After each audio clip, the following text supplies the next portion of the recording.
Thank you all for inviting me to present. So the work that I'm going to be presenting is the work of JC Hyde. She's my PhD student. Um, and I'm going to focus on infrastructure data needs for conservation. But the presentation is going to be mostly focused on power lines. And I'll come back in the end of how what we found for power lines relates to this question, and to this title, and to the question that I had, that was one of the 4 questions that you guys had answered. So whenever we talk about infrastructure in the Amazon, we struggled a lot about defining what exactly is infrastructure. I mean, there are all sorts of things. You can think about even digital infrastructure, so internet and say telecommunication or whatever.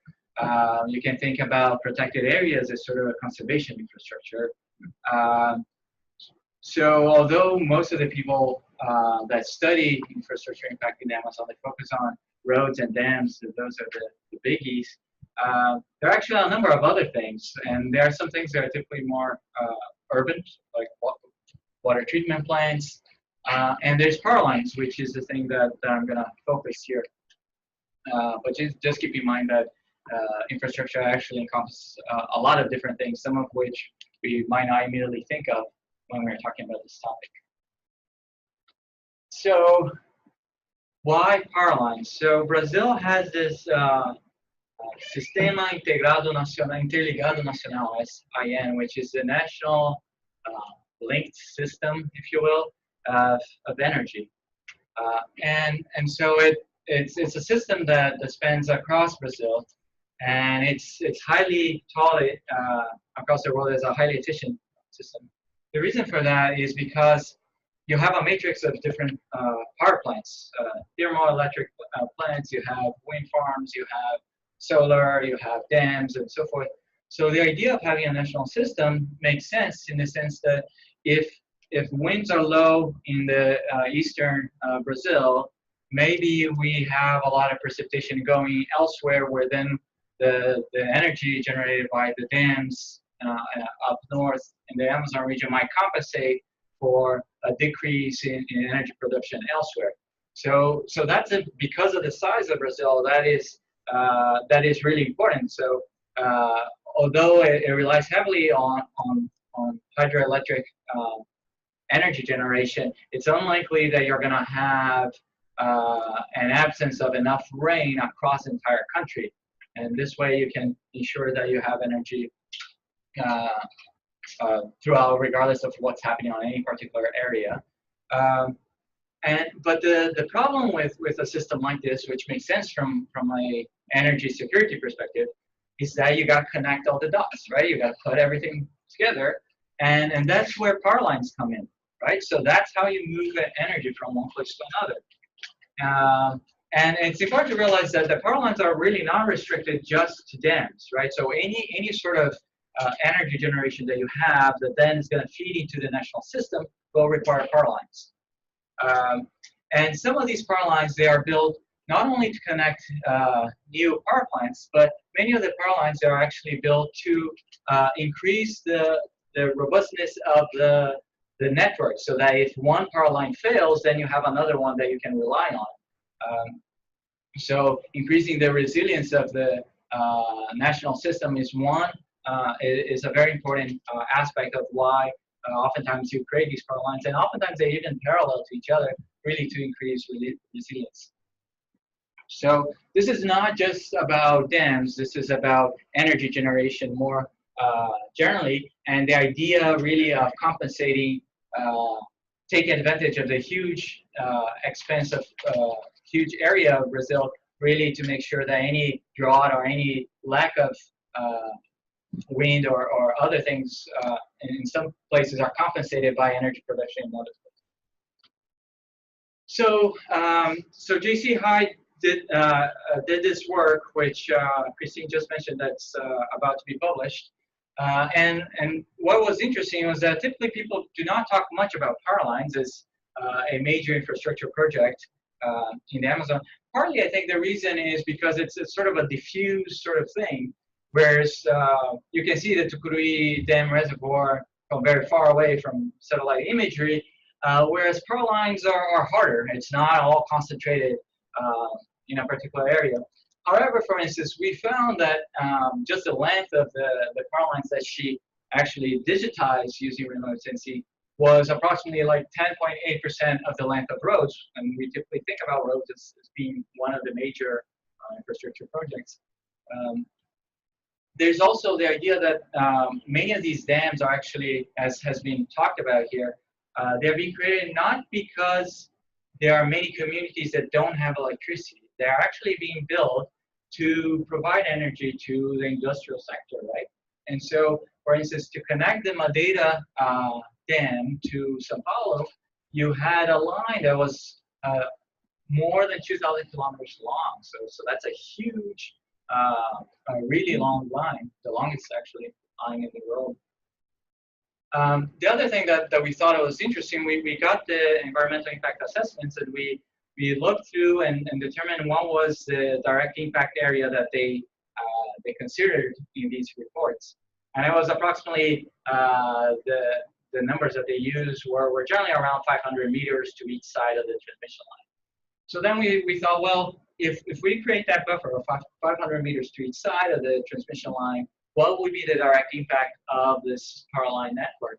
So the direct impact area of the transmission lines was twice actually the amount of reservoir associated with these dams. So that's another way of sort of trying to wrap your mind around what is the importance of this in the overall scheme of things, right? And so previous reports, whenever people talk about the dam impact, sometimes they do mention power line, the power line network increase associated to them, but that's almost never quantified. And that's really interesting, especially when you think about the environmental impact assessments. So JC's got the environmental impact assessment, for instance, of the power line that connects Porto Velho to Rio Branco, and that takes the electricity from one city to the other.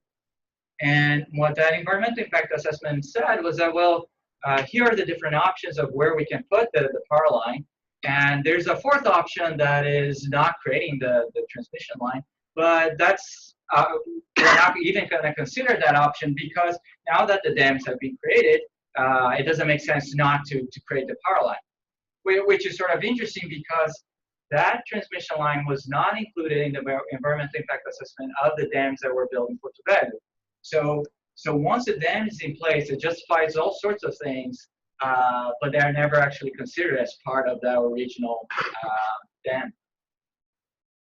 So that's the example here, which we thought was really interesting, and so usually the environmental impact assessments, they only take into account the extending the power line to the nearest substation. But as you can see, for instance, sometimes actually there's a much longer transmission line that's built, but that's outside the scope of the typical environmental assessment impact of dams. So the way this story regarding power lines relates to the original question regarding infrastructure data needs is because of the following. So there were actually some data that were available from the Brazilian government website on power lines. We had actually 2 data sets. One was provided by ANEL, so it's this one. There was another one that was provided by EPE, which is Empresa de Pesquisa Energética. And the interesting thing is that they were different from each other. And then as a researcher, you're left wondering, well, which one should you trust, right? So that's why JC actually went into the individual images and then hand digitized the whole thing. And so this is what you find here is that her data set is this verified one. If we try to determine, well, how much of the direct impact area of her data set actually overlaps with the direct impact area of the ANEL data set, it's just like this small piece. So what that means is that the ANEL data set is not only incomplete, but it's geographically misplaced. So if you were ever to study the impact of power lines and try to quantify deforestation and all sorts of things, you would be quantifying deforestation in the wrong place because you really can't trust this data set. This other data set was actually much better, but there was it was probably outdated, and there are some pieces that are missing, so that there's a substantial part of the area that's actually present on JC's data set, but it's not present on IBI's data set. And so that brings us to the question, well, if we're interested in trying to understand the impact of different infrastructure projects, and you can think back to that list that we had, well, can you really rely on government data or the data that's already publicly available? And if not, why not? What are the things that these data should have such that it can be useful for conservation purposes? And JC almost had a heart attack when she saw IBI's data set out there and said, oh my God, I can't believe all this hard work, 6 months hand digitizing this, and now there's this data set. Well, I told her, well, we can only know if this data set is accurate or not because we have our own, and it turns out that it's relatively incomplete actually. So so that was sort of an eye opener for us. So what we think that oftentimes happens in conservation is sort of this problem here. So so you have this police officer saying, well, is this where you lost your wallet? No, actually I lost it somewhere else, but here's where the light is, right? So the analogy here is really oftentimes conservation research is done based on what available data sets there are, whereas sometimes I would think that probably that's not the best way of doing this, right? Ideally, you would think about the most pressing question and then try to find the data for that rather than the other way around, which is sort of the situation here. So to understand and predict the impact of these things, there are a lot of different pieces of information that we need, and unfortunately, you can go to the website and the data are there, so you think, well, the information is publicly available, but is it reliable? Is it complete? Is it up to date? So there are all these questions that need to be addressed. And so this is what I think is really important. Having very good infrastructure data is very important for conservation development policy because otherwise there's no way we can do any science based on those projects. So that's what I had. Hopefully I didn't take too much time.